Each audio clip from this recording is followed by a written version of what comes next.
Hello everyone, welcome back to my channel, where we dive deep into the wisdom of the world's best books to help you transform your thinking and your life. Today we're exploring a profound yet less discussed masterpiece, How to Own Your Own Mind by Napoleon Hill. Imagine possessing the power to direct your thoughts in such a way that they consistently lead to success and fulfillment. Intriguing, right? That's exactly what Napoleon Hill promises to teach us. This book goes beyond mere thinking. It's about strategically organizing and controlling your thoughts to achieve your dreams. Stay with me until the end of this audio, as you're not only going to uncover the philosophical underpinnings but also actionable strategies that Hill provides for personal and professional excellence. Whether you're new to Hill's teachings or a seasoned follower, the insights from this summary can profoundly shift how you approach your goals. Do phrases like "your mind can control any situation" and "think positive" irritate you? While they carry logic, how positive do you really think you are? How can you use your mind to overcome difficulties? If you're honest with yourself, you'll recognize that sometimes your mind can be your biggest adversary. You try to achieve your desires, but often you fail. Many aspire to live with a better mindset, yet it remains elusive, leading to a cycle of fear and failure. But don't worry, this summary will guide you through a mind transformation. You'll learn the critical importance of thoughtful action, how to train your mind to seize opportunity, and most importantly, discover your true purpose and the path to achieve it. So, are you ready to take control of your creative vision? Creative vision. Creative vision is not something people often talk about in their daily conversations. Some might think that this term fits more into the fields of art and literature. But for the philanthropist and industrialist Andrew Carnegie, creative vision is something everyone should master. According to Andy, creative vision means the ability to recognize opportunities and take action on them.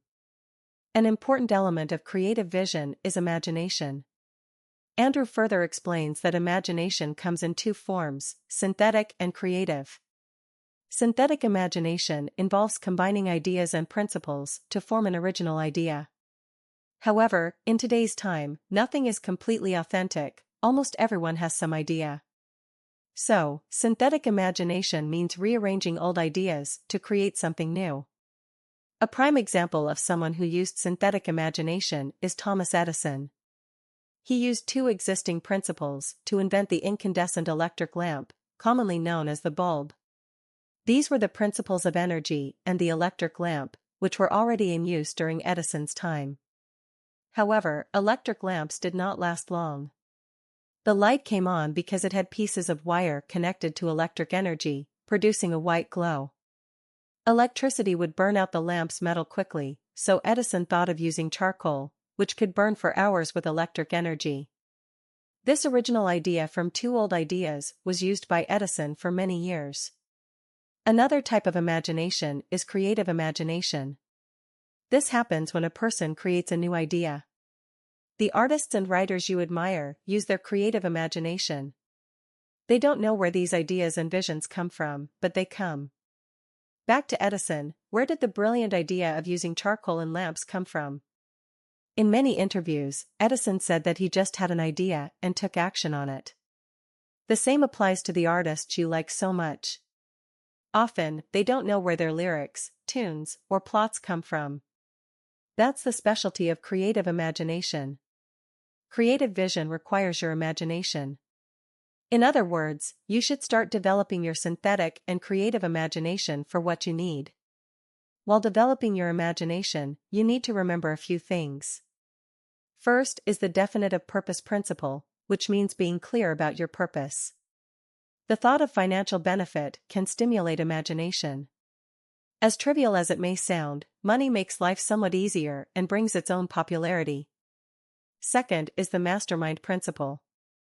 This occurs when a group sits at a table to find ways to improve a product or come up with a good business idea. It's a good way to use imagination because everyone has the same purpose in mind. Third is the going the extra mile principle. Suppose a woman does what she loves, like Anna, who loves animal rescue. She loves animals so much that she wants to find more ways to spend time with them. Anna's passion for animals stimulates her synthetic and creative imagination.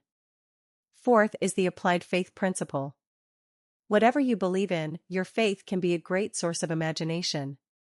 History is full of famous people who achieved what they wanted because of their faith. Fifth is the organized individual endeavor principle. This is a direct approach to stimulate imagination for creating something, an example being Thomas Edison's invention of the incandescent electric lamp. Organized thought. Have you ever thought about your thoughts? Have you noticed how you think? Like most people, you probably haven't. If you want to achieve what you desire, it is essential to know how you think, so you need to organize your thoughts. This can be done in two ways, through inductive or deductive reasoning. Inductive reasoning is when your thoughts are based on accepting unknown facts. For example, when the sky is overcast and it looks dark, you take an umbrella when you go out. This is inductive reasoning. Deductive reasoning means your thoughts are based on known facts. For instance, Peter is called a bachelor because he is unmarried. This reasoning does not tolerate opinions. Opinions cannot be trusted and can be dangerous. Why? Because opinions are biased and often lack knowledge or information. Therefore, to organize your thoughts accurately, you should not listen to others' opinions. It is often difficult to differentiate between fact and opinion. Here are some things the author of this book, Napoleon, wants people to know about opinions. Opinions can only be trusted when they are based on facts. Renee is among those who always have an opinion on everything. In every conversation, she makes sure to voice her thoughts, always ensuring they are based on facts. Opinions are considered free advice sometimes. In certain situations or problems, we should listen to our friends and family. When Diana has to make a big life decision, she always listens to her partner, her best friend, and her parents. However, she makes sure to scrutinize their advice rather than blindly trusting it. We should periodically double-check our sources of information. This keeps your mind alert and sharp. Brandon likes to keep up with world news. He always makes sure to read the daily news. Various media outlets provide him with the information he needs. However, Brandon does not blindly believe everything he reads. Instead, he does his research and ensures that the media outlet or report he is reading is authentic and well-known. Moreover, Brandon is aware that different news reports might have different opinions on the same issue. Therefore, he ensures he reads only unbiased reporters and journalists. Being selective about the information he takes helps Brandon think correctly. Question everything. Keep gathering more information until you are convinced that something is based on fact. Organized thinking takes time and, most importantly, controlled habits. Until you make it a controlled habit, you cannot think in an organized way. Think of your mind as a camera that has lots of information stored. If you do not know what to focus on, your mind will keep capturing everything. In other words, your brain will keep adding useless information from around the world, including useless propaganda, gossip, and trivial matters. A controlled habit will help your camera stay focused. It will be able to zoom in on a rare bird among thousands of trees. That is, you can focus and store only the important and useful information in your brain. When it comes to controlled habits, where will you start? You do this through the definiteness of purpose. For example, suppose you want to be healthy and fit. You complain about how much weight you have gained, then you decide to become more aware of your health. However, your desire to be fit and healthy is just a desire. You are still eating unhealthy foods. You are not following a healthy lifestyle. You haven't made any changes to your environment. Controlled habits require willpower. You need to be aware and make an effort to reach your goals. Suppose you want to improve your organized thinking, but this can only happen through repetition. You no longer easily believe everything, you research the things you want to know more about. The example above is more of physical repetition. Although it is effective, you should also do mental repetition. A good example would be affirmation. Emile Q, a psychologist and pharmacist, strongly believed in the power of thought habits or affirmations. His followers call his mantra the health and success formula. The mantra was, day by day, in every way, I am getting better and better. This sentence may sound foolish to repeat daily, but anyone who understands how powerful human thoughts can be will never underestimate this mantra.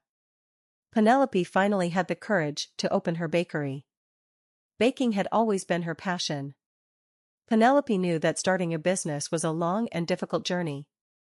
She needed to gather money and other resources, so Penelope made a list of tasks she needed to complete.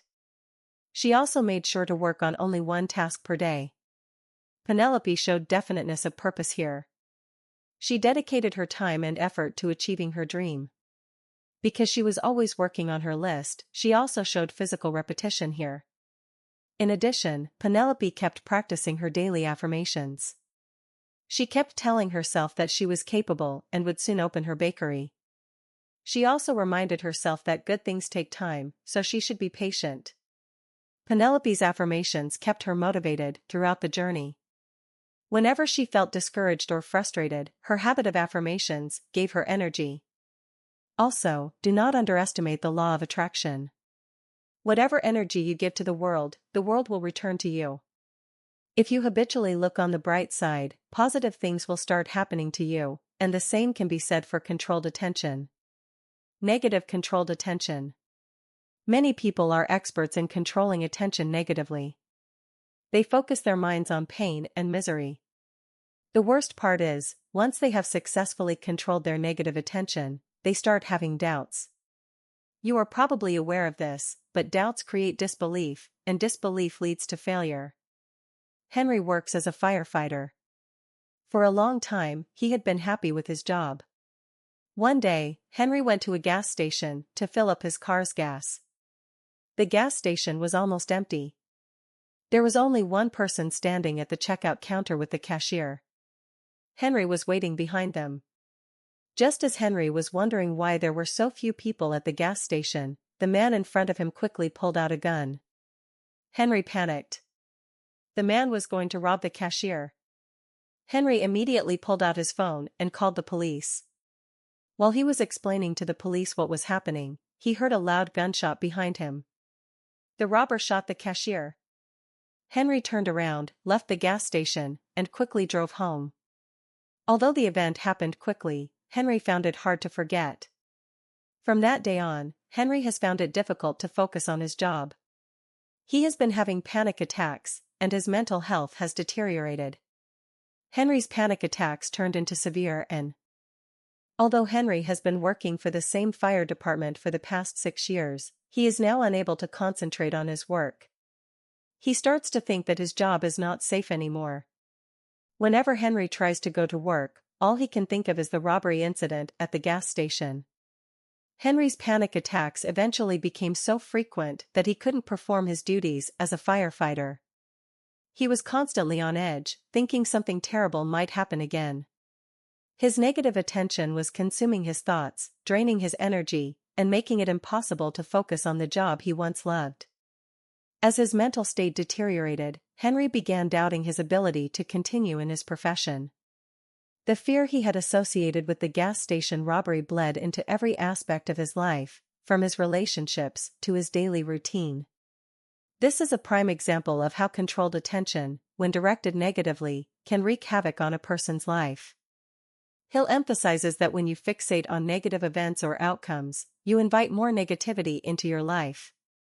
Henry allowed one traumatic event to dominate his thoughts, and his inability to shift his attention from fear to more productive emotions like courage or resilience made the situation worse. But there is a way out of this downward spiral. Hill advises that to counteract negative controlled attention, one must consciously direct the mind toward positive, constructive thoughts. This can be done through affirmations, goal setting, and the development of controlled habits. Just as Penelope used positive affirmations and goal-oriented thinking to successfully open her bakery, Henry could regain control of his life by slowly retraining his mind to focus on positive aspects of his job, such as the people he had saved over the years or the pride he once felt as a firefighter. Hill teaches us that the mind is like a camera. If you constantly zoom in on the worst-case scenarios or traumatic experiences, your brain will store that negativity and allow it to dictate your future. However, by practicing the principles of controlled attention and organized thought, you can redirect your focus toward your goals and aspirations. Henry's story illustrates the dangerous consequences of negative controlled attention, but also serves as a reminder that the mind can be trained to shift focus. By embracing positive controlled attention, Henry could start to rebuild his confidence, manage his anxiety, and eventually return to his job with a renewed sense of purpose. To sum up, How to Own Your Own Mind by Napoleon Hill is about mastering the art of thinking, controlling your mental focus, and directing your attention toward productive, positive outcomes. Whether through creative vision or organizing your thoughts, Hill provides a roadmap for anyone who wants to take charge of their life and achieve success. By following these principles, you too can harness the power of your mind to create the future you desire. I hope you found the insights we explored today as transformative as I did. Hill's principles aren't just theories, they are tools that, if applied diligently, can dramatically change the way we perceive and interact with our world, propelling us towards true success. If this summary sparked your interest, I highly encourage you to get a copy of the book. There's so much more depth inside that can help you refine and apply these principles in your life. Don't forget to like this video if you enjoyed today's content, and share it with someone who could benefit from these powerful ideas. Your support inspires me to continue uncovering the wisdom hidden in the pages of the world's most impactful books. Lastly, if you haven't already, please subscribe and hit the bell icon to stay updated with our latest uploads. Here at Book Bank Summaries, we're on a mission to bring you the knowledge that not only informs, but transforms. I'd love to hear your thoughts on this book and how you plan to implement what you've learned. Drop a comment below and let's keep the conversation going. Thank you for listening, and remember, the power to change your mind is the power to change your life. Until next time, keep reading, keep growing, and keep owning your own mind.